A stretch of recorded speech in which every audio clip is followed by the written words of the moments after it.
Welcome back to Thompson to Clark. Double G here with Brad Evans. And we're going to talk about some WBC. We're going to talk about some hot bats and also some injuries in spring training and all that. But first, I wanted to mention we have a March Madness bracket on Yahoo. I think that's because what my alcoholic beverage kind of looks like right now is a Yoo-hoo. On Yahoo, and I'm trying to get all of the podcasters to fill out a bracket. And Brad is kind of like, well, I haven't watched college basketball in years and years. And I'm like, join the club. I haven't watched a game since last tournament. But I'm just going to pick all one seeds. Yeah, there you go. Just go chalk. Let's see how chalk does in this tournament. So we're trying to get everyone to do it. If you go to our Twitter, and I will retweet it on all of our Twitters again before Thursday. Just fill out a bracket, come through, and join us. And it's always fun. It stops being fun though when by like the Sweet 16, someone has like 10 out of the 16 teams left, and you're like, and your best team is already gone. And you're like, I have no chance. Like by then, it sucks. But hopefully, we'll all be still alive by then. I just figured out what I'm going to do. Denise was a mascot in high school. Oh. So I'm going to have her pick which mascot is better than the other mascot. There you go. Who would win in a battle of mascots for each matchup? How about that? And then see how I do. Yeah, and if I win the whole thing, then there is no science to it whatsoever. Yeah, there you go. So also I'm going to be in spring training or at spring training this week, and only one game Saturday, Giants and Cubs. So if you are there and you are hearing this, shoot us a direct message or add us on Twitter. And I would love to say hi to whoever's there and who listens to the show. You know what? I think I'm going to wear this hat. I'll wear the hat so people will know that I'm there. I'll wear the Thompson to Clark hat. The only one in existence, by the way. It's the 101. I need to get one. I've talked to you about that. I need to get one of those. I'm looking for different options of hats. Okay. And I want to get a couple more. So I'll figure that out at some point, but these were just kind of like the beta tests for hats and such. Okay, so why don't we kick it off and talk a little bit about the World Baseball Classic? Team USA was fairly impressive in game one. Beat Great Britain fairly easily thanks to a Kyle Schwarber, no doubt about it, home run. Yeah. And then in game two, they got butchered. That was a spanking like no other. And they came back late. You know, they have good offense. They came back late, but the lead was already way out there, and they lose to Mexico in game two. So that sets them up to not to say they're not. You know, you only have to be only the top two teams make it out of the pools. But I'm not to say that I'm worried, but all of a sudden it makes every game from here on out must win, and they play Canada tonight. And what did you? I feel like you're like me in that we both sort of knew the offense has to carry it because the pitching is not fantastic, and that sort of came to be true yesterday. Yeah, that was tough. I think when we saw the rosters come out and before they came out, we go, oh, you know, Logan Webb, Clayton Kershaw. All right, I mean, we could be dealing. This could be, you know, pretty good if we could get a couple more frontline pitchers like that to come out on the team. But that didn't happen. And then Logan Webb bowed out, and Clayton Kershaw had the insurance issues. So then when the official rosters came out, we both looked at that starting pitching staff and we're like, oh no. Yeah. That doesn't quite match our offensive lineup. Bullpen, not bad. DeRosa did not make the best of moves yesterday against Mexico. I think that's another one too. That was kind of a wild card when they picked him to be the manager. I thought maybe he might be in over his head taking that job, seeing that he's never managed at that level before. He's managed his kids' little league teams a little bit. So this was his first foray kind of into managing, and it kind of a almost an audition for him if he wanted to be a major league manager at some point or minor league manager at some point. But I think the hardest thing to watch is a manager who's never been there before, in the dugout when his relief pitcher is getting shelled, for him to look around at his assistant coaches with kind of a "what the hell is going on" look on his face, and that's what we saw last night against Mexico. Now we've got what'd you say, Canada tonight, right? Yes. Great Britain beat Colombia, so that kind of opened the door a little bit wider for Team USA.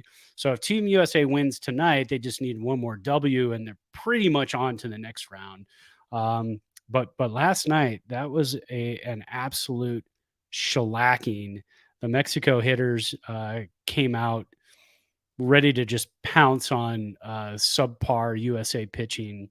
But yeah, I mean, like you said, the offense made a comeback.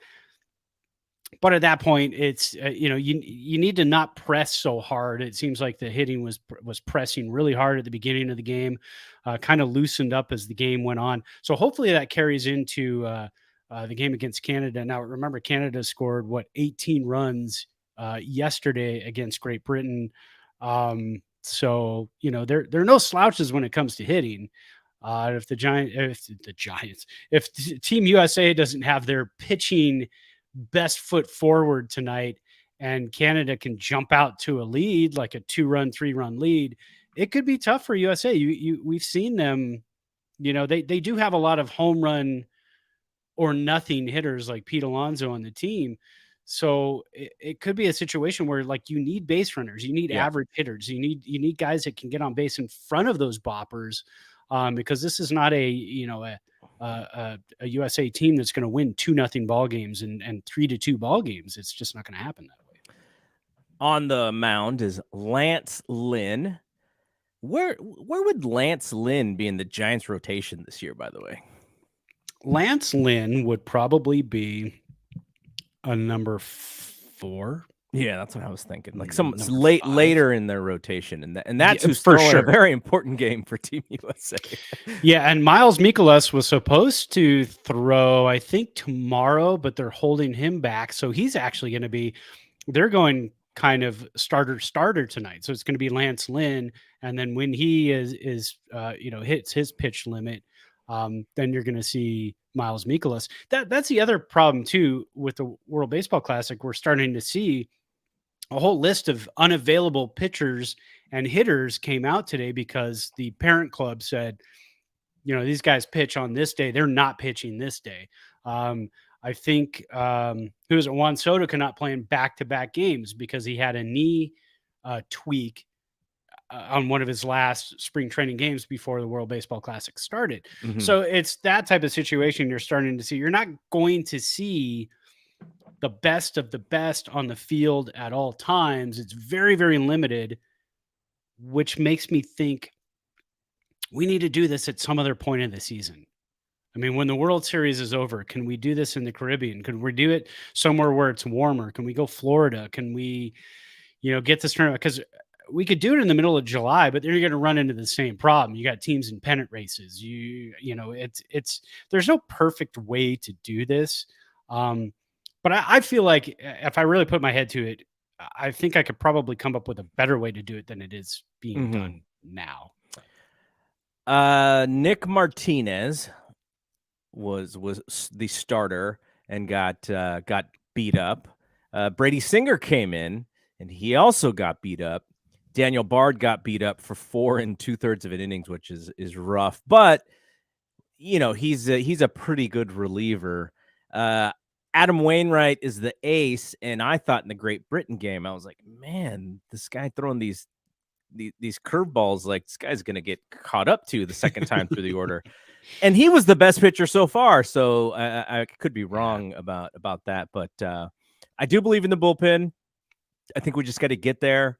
So I imagine if we advance to the quarters and then it just becomes one game elimination, I wonder how these bullpens are going to be used, because it seems like you said the starters, they're babying the starters a little bit, and rightfully so. It's very early in the season. You see guys like Rodon, having to take some time away because he's got forearm soreness, and then even we'll talk about this in a second, but one of the more interesting spring training players for the Giants, Ronald Guzman, also they had to put him on the shelf for similar reason. So it makes sense to not overuse these starters, but I have a feeling this bullpen is going to get taxed if the USA does make it out of this quarters, out of this pool, and then if they win games, because based on what we've seen, these starters are more middle, sort of middle of the road major league starters. And in a tournament like this, where you kind of need the ace, I think they're going to have some, unless you just can't have a short leash on these guys. I imagine that's what's going to happen. Yeah. And there is a short leash, because I think the rules are, there's even rules, like 90 pitches or something, right? Yeah. Well, no, not even. I think in the first couple of games, I think it was as low as 65. Oh, wow. I mean, that's where you run into problems too, because if you're just walking guys and getting your pitch count up, you're going to run into a situation where you're going to start dipping into the bullpen, which just brings you back to the quality. You got to have quality. Look at Japan. They've got Shohei. I mean, the greatest pitcher, in Major League Baseball, one of the greatest pitchers in Major League Baseball is pitching for Japan. You've got Jose Barrios. I mean, you've got frontline pitchers up and down the line. I know I'm forgetting quite a few, but you've got frontline pitchers up and down the line, and then you go to USA, and you're like, well, we've got Miles Mikolas and we've got Lance Lynn. So you just kind of run into that situation where you go, well, but look at our lineup. Our lineup's great. But when you're down 4 runs in the 4th inning, now you're putting all of the pressure on hitting. And it's just not, you're not in competitive games at that point. They had to come from behind against Great Britain. I mean, they're down 2-0. They had to come from behind against Great Britain. So, or 1-0. So, it's just not ideal situations, but you can gel.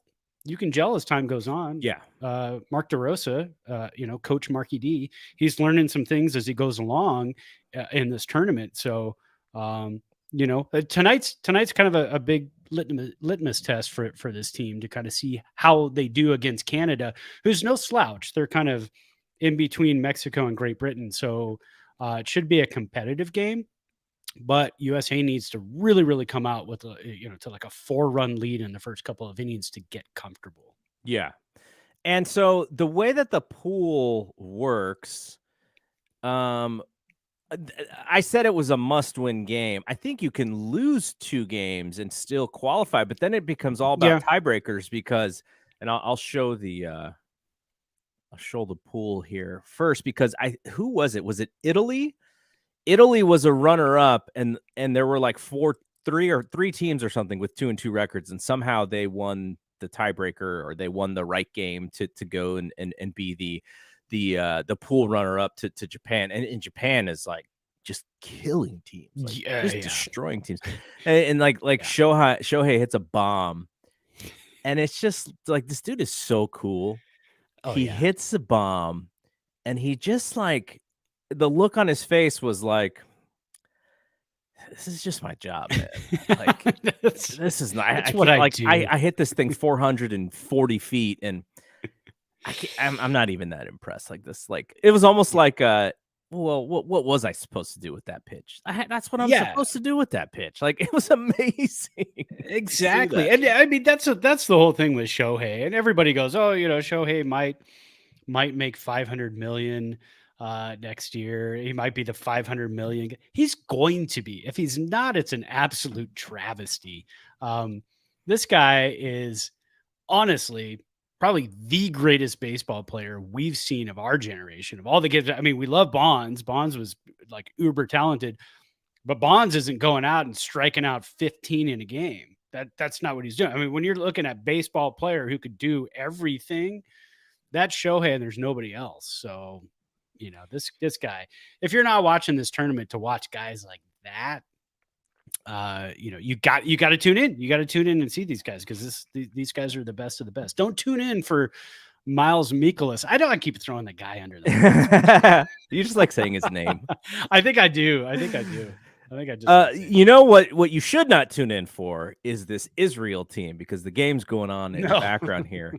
Puerto Rico's up 9-0. Oh my goodness, yeah. So when your starting outfield defense is Jock Peterson in center, yeah, and Alex Dickerson in right, we've seen this before, haven't we? It's some rough stuff. So I think I want to say Lindor just hit a bomb, like almost hit a bomb. It hit the lower base of the center field wall, and I think it killed Alex Dickerson. No, I think that was Jock. Oh, was that Jock? Okay, yeah, that was Jock. I think Jock. You said Jock was in center? He was in center. Oh, good God. I think Jock, he was running for this ball. He was going for sort of the over-the-shoulder catch, so he's facing the wall. And he reaches his arm out, he reaches out, and the ball misses his glove. He didn't really come close to catching it, but he couldn't stop. So he just ran straight into the wall like the wall was going to move or something. Like, and of course, he just hit the wall and then fell. Like, I am a Giants fan. I see that and I go, we don't want to see that. Why is he not DHing in this game? You do not have a better center fielder than Jock Peterson. What is going on here, Team Israel?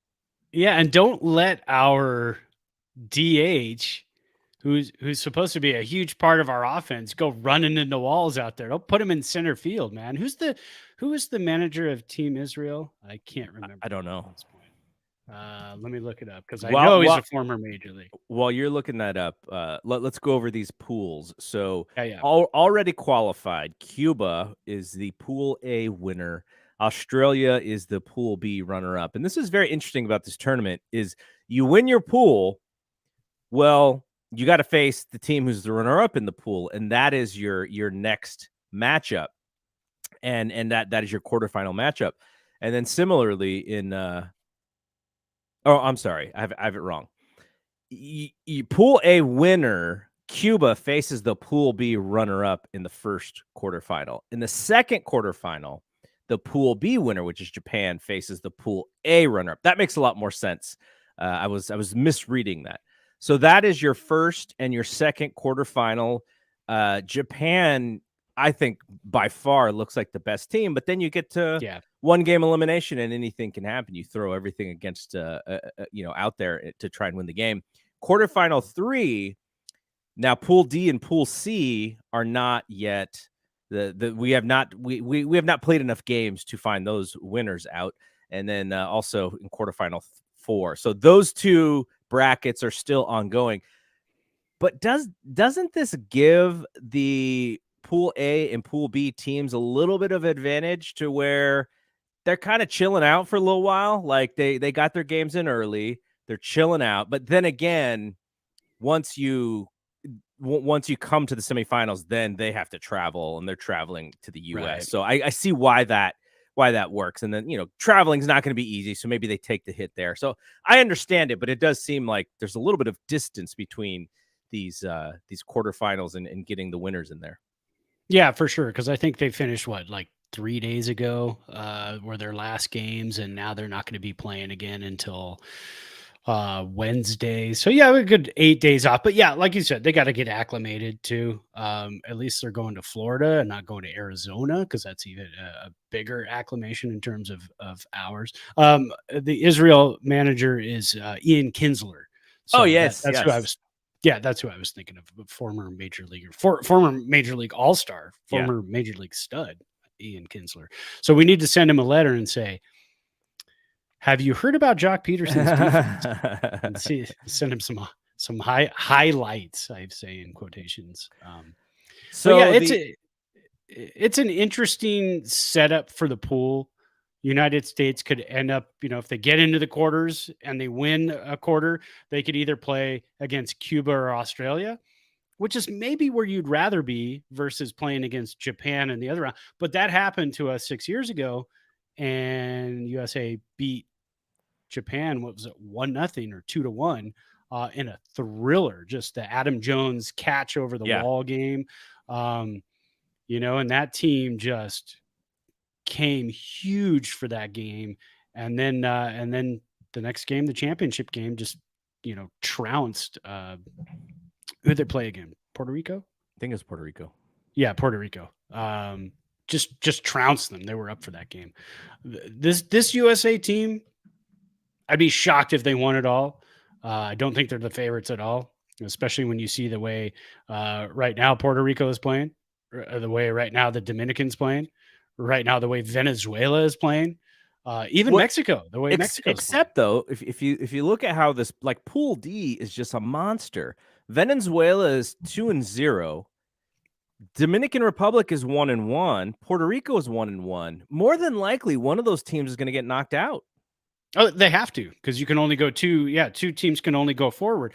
They're going to beat each other up, but the two teams that come out of it are going to be on fire. And I think, I think that's the main problem, because they're all catching fire right now. I mean, 9-0 against Israel for Puerto Rico right now. But again, you look at the competition, you look at the competition levels and everything else. Who are they playing? But when they play each other, that's the energy and the electricity when you're watching those games. That's what I want in every major league ballpark during the season. That is just fire and so much fun, man. I was showing one of the games to Denise the other day. Poor Denise. I just like, here's baseball, and she's like, oh, okay. But I'm, showing it to her, and I go, it's like a World Series. It's like every game is Game 7, and this is the World Baseball Classic in March, and every game to those fans is Game 7. Every game to the players is Game 7. It means so much to them to be competing in this and to want to win it. It is just the most heartwarming and fun thing to watch if you're a baseball fan. I'm looking back at the pool play standings, and I actually got it wrong. All 5 teams in Pool A finished 2-2. Yeah, that's right. And Cuba and Italy advanced. That's crazy. The Chinese Taipei, Panama, Netherlands also 2-2. So, what is the tiebreaker? Was it runs scored, or I believe it's run differential? Got it. So that's why you can have the I think they have a 10-run rule, which is, kind of hurts teams that can run up the score. But, when you're beating teams harshly, your game ends sooner.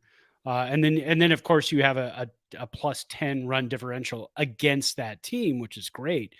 So yeah, that all comes into play. I believe so. It's either run differential or run score, but I believe it's run differential. In this case, the tied team shall be ranked in the standings according to the lowest quotient of fewest runs allowed divided by the number of defensive outs recorded in the games. No, that's too much math. What is that all about? Come on, let's make it simple, for crying out loud. And the World Cup, it's just goal differential. That's all it is. Make it simple. The tied team shall be ranked in the standings according to the lowest quotient of fewest earned runs allowed by. So that would be the next tiebreaker. So the first tiebreaker is games played between the teams. And then the second tiebreaker is lowest quotient of fewest runs.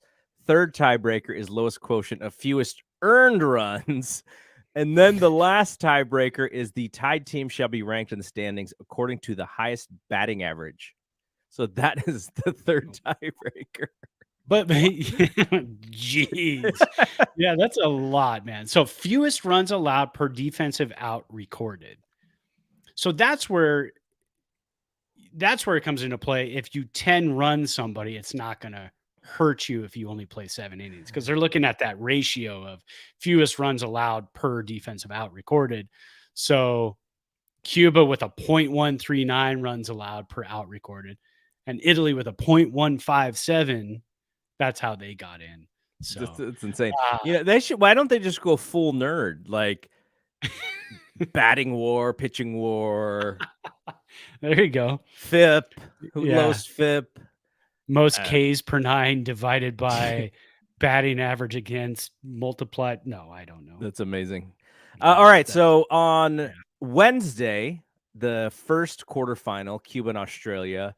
And then on Thursday, the second quarterfinal, Japan and Italy. And then by the time we get to Friday and Saturday, we will have the third and fourth quarterfinals. So Team USA, man, let's go. Like I think Fox Yeah. Sports is banking on you guys getting to the final tournament here. So let's Well, get going. here's the dream scenario for me. So get all of this done, get USA into that semifinal game that plays on what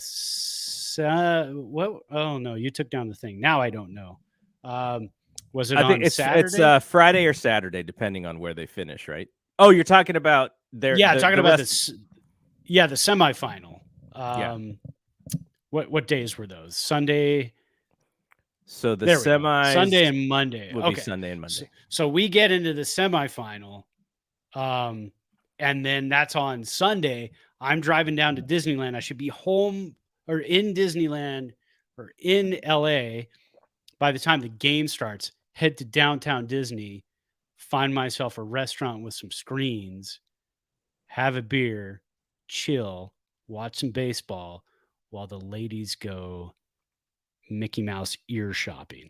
So I think I figured it out. That's my dream scenario.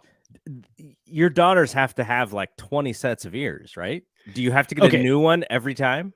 So not from the park. Now Denise goes to Amazon and people make them and put them on Amazon, and you can get them for like 5 to 15 bucks on Amazon. So there's a package that just came today with a set of Star Wars ears, and then a beanie with 2 pom-poms on it that make it look like Mickey Mouse ears. So that's what she buys. And the kids, they get from aunts and uncles and stuff. They actually get ears from them when they go to Disneyland, and then they get them for Christmases and stuff. So our variety is pretty crazy. I do not own one pair of ears myself, but I do when we're there. I like to collect hats. So if they have a cool hat, a cool Disney hat, I'll get a Disney hat. So yeah. All right. All right. So what else should we talk? Why don't let's do the drink before we talk about what's going on in That works. Giants world here. And the reason why I'm sort of excited about this one is at some point today, I realized that St. Patrick's Day is on Friday. And I was like, oh, I have some Irish whiskey. So I was like, okay, what can I do with this Irish whiskey? I'll drink it straight. I like it straight. And I was like, I wonder if I can do some stuff, some fun thing for the show. Did a little research and I found a keto Irish coffee cocktail mix. Now, it actually sounds more impressive than it is. A regular Irish coffee is a lot more fun than what I'm having.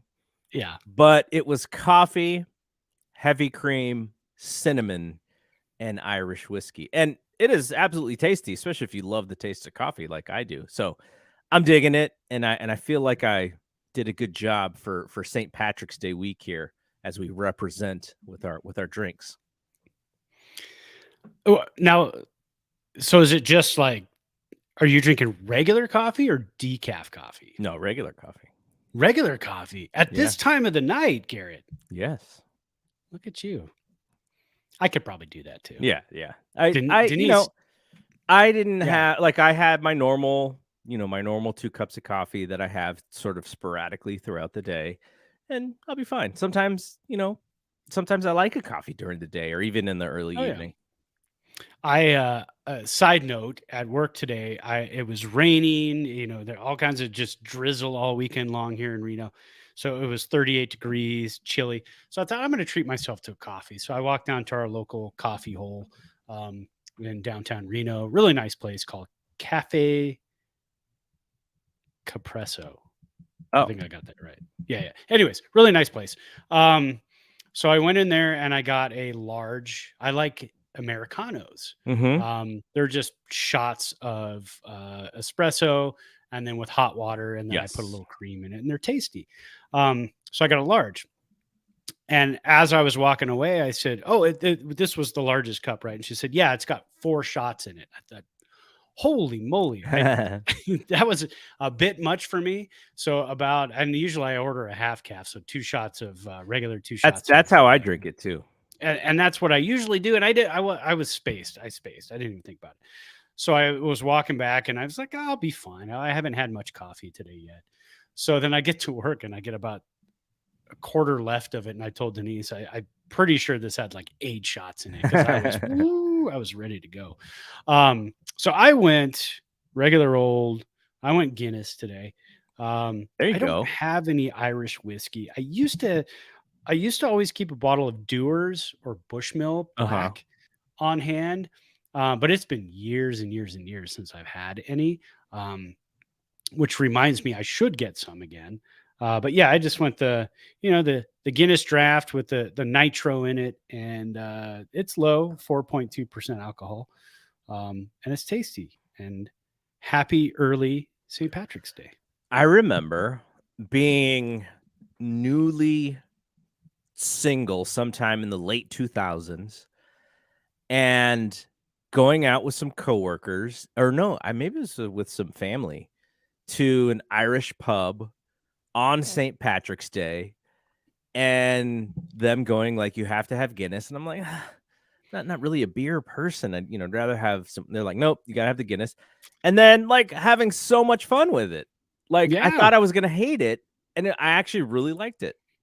Yeah, if you like coffee, there's no reason really, and if you like beer at all, I mean, just a little bit even, then there's no reason to not like a Guinness, especially the draft stout because it's got the nitro in it. Smooth, creamy, low alcohol, not crazy. You could drink 2 of these, and then you're only pushing about 250 calories maybe with Yeah. 2, so it's not bad at all. No, I dug it. So it's a lot of fun. All right, what are we going to talk about for the rest of this show? Well, we should probably talk about what's going on in spring training here. Now, let's start with the negative, in which the Giants still have a very veteran-laden team.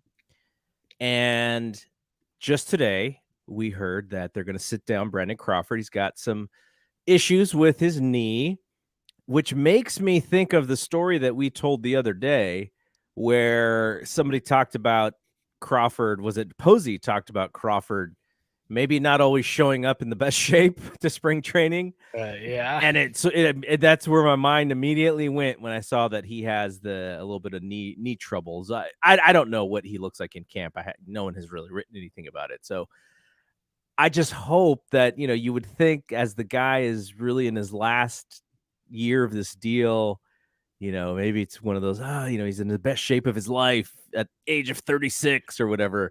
And I just kind of was hoping that was the case, but unfortunately he's a little dinged up, so he's going to sit out for a little while. Do we know, is it going to be Tyro? Or are they going to throw some Wisely in there? We saw little Casey Schmidt playing short. What are they going to do there?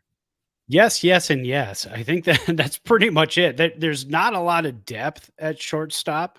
You kind of have to mix and match, and those are your options. So I think that's what the Giants are going to start doing. The shortstop position was a little rough today. The game against the Padres was on MLB Network, so I had that on in the background at work. And it was the shortstop position was a little rough. So I think we're going to see a little bit more of the next week how they're going to do that. And what I was reading too is that he could be fine if they needed him to play. If this was the regular season, he could be fine. But since it's spring training and they don't have a lot of depth there, I think that they're just going to give him the week off and say, well, it's Brandon Crawford. He knows how to get his timing down. He's been through multiple spring trainings, so he's going to be fine in the long run. Yeah, he's a vet. He'll tell us if it's really bad or not. Yeah. Also, they had a couple of dangerous back to the comebackers that happened.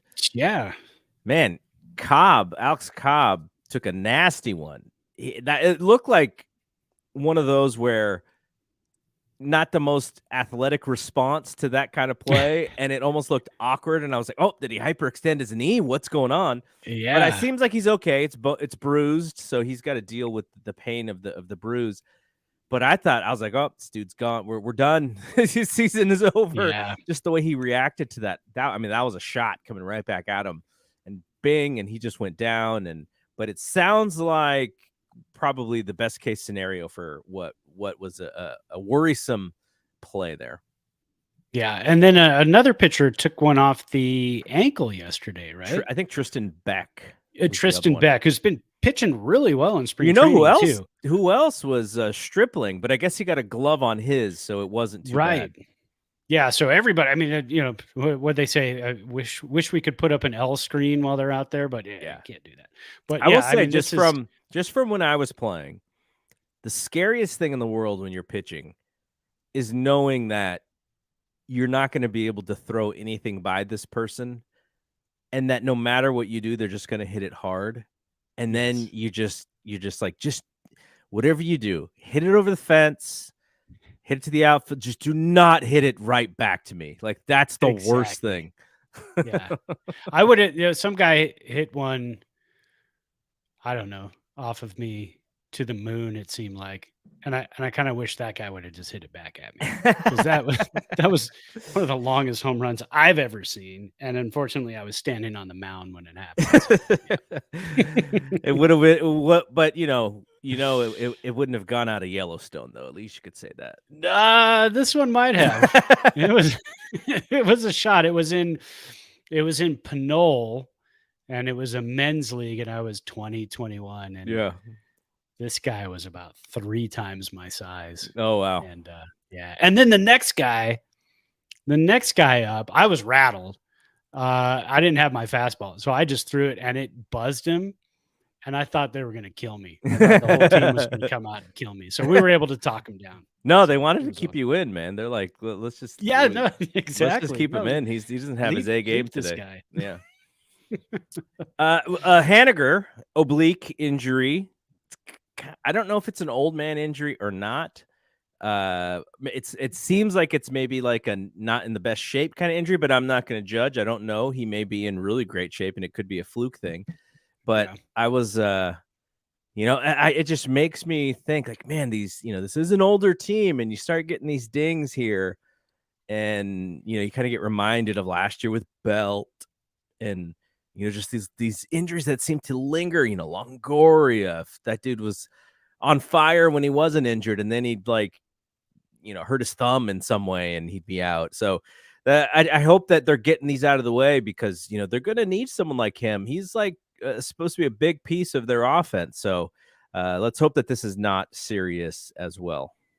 And then you see the monster spring that Conforto is having, and then you look at the contracts. Yeah, you look at the contracts and go, ooh, if we could have just flip-flopped those contracts, then, because I liked Conforto last year, and I knew he had the surgery. I liked him, with the Mets. I was kind of hoping at some point we would sign Conforto, and I was hoping it was like a 3-year deal. Not a one and done, a one and an option for one.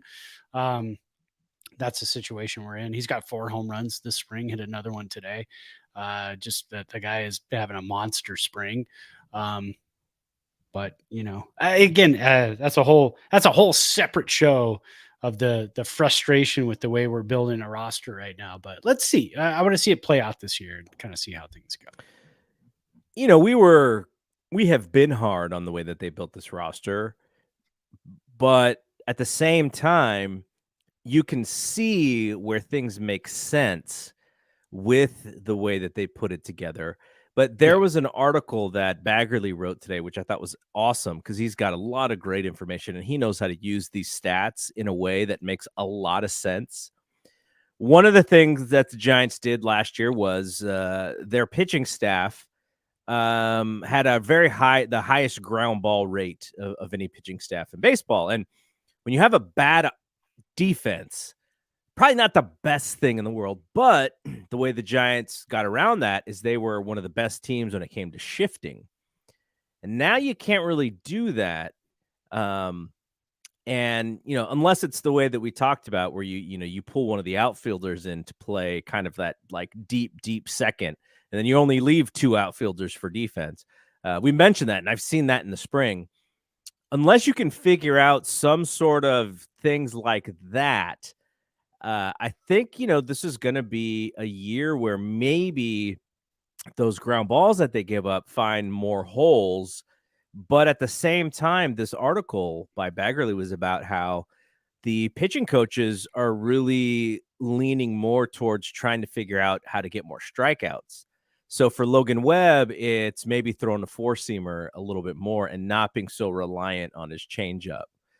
For Cobb, it's throwing a slider or throwing a cutter as a strikeout pitch, which he didn't really throw much last year. So that part of it is really interesting. But I am a little worried because Logan Ball's a sinker ball guy. Like, he's not going to all of a sudden just become Carlos Rodon. That's just not his style. Now, he did in 21. He was about a strikeout per inning kind of guy. So it just dropped last year to about 7.6 strikeouts per nine. So very interesting stuff. I just kind of wonder what your thoughts are on the pitching staff and their sort of reliance on getting ground balls. Well, yeah, and that's the bottom line is the defense has to be better. There's no ifs, ands, or buts about it. You could throw more strikes. You could try to get more strikeouts, but the old adage, and Baggerly even mentioned this in the article too, is you want to throw more strikes, you want to get more strikeouts, you're going to throw more pitches. But like last year, they end up throwing more pitches anyways because of errors. Plays, not even errors, maybe a ball that just becomes a single to the left side, or to not picking on Crawford, but let's say to the right side, that should have been ground ball that you picked and you throw it over to first and get the out, but instead it's a base hit. Now you're working 5-6 more pitches at that point. Mm-hmm. I like the philosophy of getting the strikeouts, because that's the trend right now. But I don't want to make our starting pitchers uncomfortable with not being who they are, especially when you are signing guys to be ground ball pitchers. We have defense. We have Casey Schmidt. I mean, you've got a guy who can play third base, who can be a defensive wizard on the left side of the infield, along with Brandon Crawford. I'd rather see that type of change happen than I would. And maybe there's a second baseman out there. I love Tyro, but maybe there's a second baseman out there who's just kind of a punch and Judy hitter, but a defensive whiz. I mean, if you can do that, I think I'd rather see that than try to have a pitcher go out of his comfort zone and say, let's try to get the strikeout. I prefer an out any way you can get an out. Not necessarily like, hey, we're going to go out there and we're going to pitch for the strikeout. Mm-hmm. Then go get a strikeout guy. That's I think it's hard to take a pitcher and say all of a sudden, like you said, Yeah. I mean, Logan Webb went from 9.6 Ks per nine, 7.6 last year. He can go back up to 9, but I don't think that's going to be, a jump enough to make, defensive errors not happen. I think you have to address that first, but they're working with what they've got. And I commend that, but I think there's a better way to do that. And that's, and they tried to with Carlos Correa also. And the Giants have that in Casey Schmidt. I'm a big Casey Schmidt fan. I would love to see him start on the roster this year with the Giants. I know it's not going to happen. I know he's going to be in AAA, but to have that defense that we didn't have last year, I would absolutely love to see that. I'm an old school guy. I did defense, stolen bases, sacrifice flies, sacrifice bunts. I like that stuff. I still love the way the game is played now. But I like to see defense. I like to see runs gobbled up on the infield, and not scored. So, Well, we talked about this a little bit last week, but Casey Schmidt has only done more to improve his possibility. Now, like you said, he's probably not making it because they told us very early on that is VR's spot to lose. But man, another dinger today. Yeah. The only thing I'm not a giant fan of, but I was wondering your thoughts on this, which is the headband underneath the helmet. I'm okay with that. I wear a headband when I work out because That's why I was asking, because I know you rock the yeah. headband when you I work out. do because I got to flow. So I got to keep it and I got to keep the sweat from coming down. So I got those stretchy headbands, Yeah. Um, I like it, man. It's a cool style. I'm Okay. okay with it. I I I would lo like to I'm see it open to under the it. hat, Yeah. not under the helmet, but also under the hat. I want to see it sticking out, a little, little pony in the back there with the rag. I like that. All right. I'm open to it. I Cool. just it's something that I'll have to get used to, because I guess Bryce Harper does it, right? Yeah, yeah, yeah, So yeah. But he's got a flow, yeah, so he that's does. He's got a there's mane flows and there. there's flow. Yeah. All right, last thing I wanted to talk to you about. So we mentioned, well, we should just bring it up again. I mentioned the Ronald Yep. Guzman thing. Two-way player. He's learning the pitching piece, and that's where it looks like, when he can throw 98 from the left side, that's where his future is. But imagine stashing somebody on the roster if he becomes roster valuable, right? To then have a left-handed bat. Is he left-handed bat? I know he throws left-handed. I think he's left-handed bat. I don't know. Haven't seen him hit yet this spring. Yeah, because I don't think he is hitting. But just the idea to have like that slot of the two-way player is just always going to be interesting for the Giants. We know they drafted Reggie Crawford, but you listen to some of the prognosticators. They're like, don't mess with the hitting stuff. Like, keep him on the mound. But just it's always going to be fun where you have that one guy who can do a bunch of different things and you're experimenting and testing. And then unfortunately, the happy story is not so happy anymore because he got hurt and he's not, we'll see what happens. I think he's out at least 7 to 10 days. That's the same thing they said about Rodon. So we'll see what happens here. But he was a nice, fun, one of those spring training stories that you just like to follow. It's a fun thing to follow for spring training. And then unfortunately he got hurt there. Yeah, and he's a huge dude. He's 6'5", 235. That presence on the mound and the way he was throwing. I mean, the Giants. We were just talking about this. The Giants have struck out a lot of batters in the spring versus I think it was something with their starters was like 60 strikeouts to like 8 walks or something like that. The first couple of games of spring, they walked a lot of batters, kind of turned that around, settled in. But a guy like Guzman throwing almost 100 miles an hour out of the bullpen as a lefty is, kind of a dream come true. Kapler's quote, I think yesterday was, I don't want to say season ending injury, but it didn't look good. Yeah. So the latest news, like you said, 7 to 10 days, they're going to do an MRI. They're going to kind of check it out a little bit more. But he didn't look, I mean, when you watch that highlight or low light, he didn't look comfortable when he stepped off the mound and was kind of walking around behind the mound. So hopefully, very hopefully it's it's minor or something that can get him back in a couple months. And we can get him into our bullpen and on the mound, because that is a really cool story. I mean, you look at Shohei, and you're starting to look at two-way players, and then you're looking at guys who maybe gives up the hitting side and becomes solely a pitcher. But that's baseball. That's baseball. Is if you can command a certain aspect of the game, and then you can command another aspect of the game, you're a baseball player, and that's we've sorely missed that for a few years for sure. Yeah. Last thing before we get out of here, Elliot Ramos got sent down, and the quote was very telling. It was like, he's got to produce at AAA first. Yeah. And so that was that was something for him to just be like, man, that's what it's going to take. I need to play well in AAA, and I have a chance to come back up here. But it also tells you that if he has another year like last year, he's not really in their plans. And it's unfortunate because, we've been watching this guy for a little while now, and you're like, he's such a fun dude. He's such he looks like he has so much fun playing baseball, and you want to root for him. And when he came up last year, we were super excited, even though we knew he was only up just to fill a spot for a little while. But I really hope he figures out, they try to change his swing a little bit. I get that. Maybe maybe there's a little bit of a struggle there.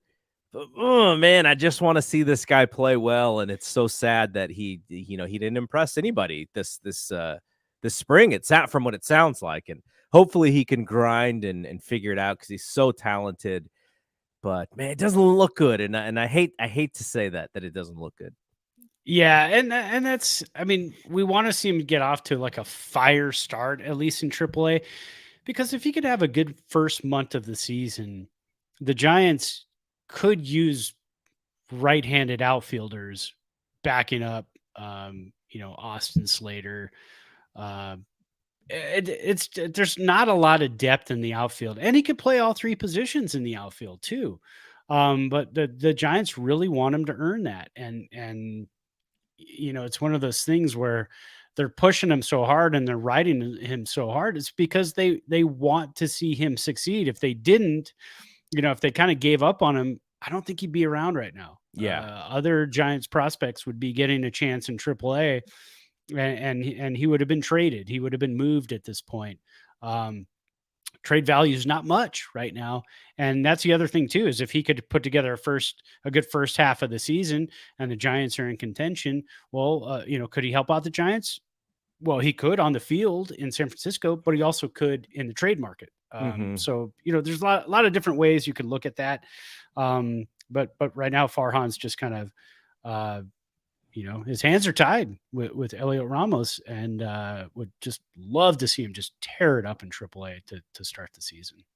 Yeah, absolutely. I agree with you 100%.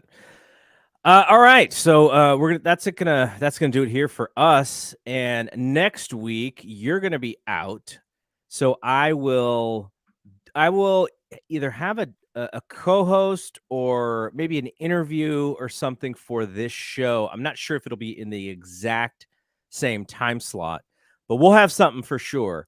And it'll be solid, I'm sure. So maybe not. We can't replace Brad or anything. Oh, well, I mean, it's not that difficult. But we'll get someone to come hang out and talk Giants baseball. All right, so have fun at Disneyland, and we'll see you in a couple weeks. Again, if you're out in Arizona for spring training, holler, let me know. I'd love to say hi. But for Brad, I am Double G. We will see you when we see you. Peace out. Peace.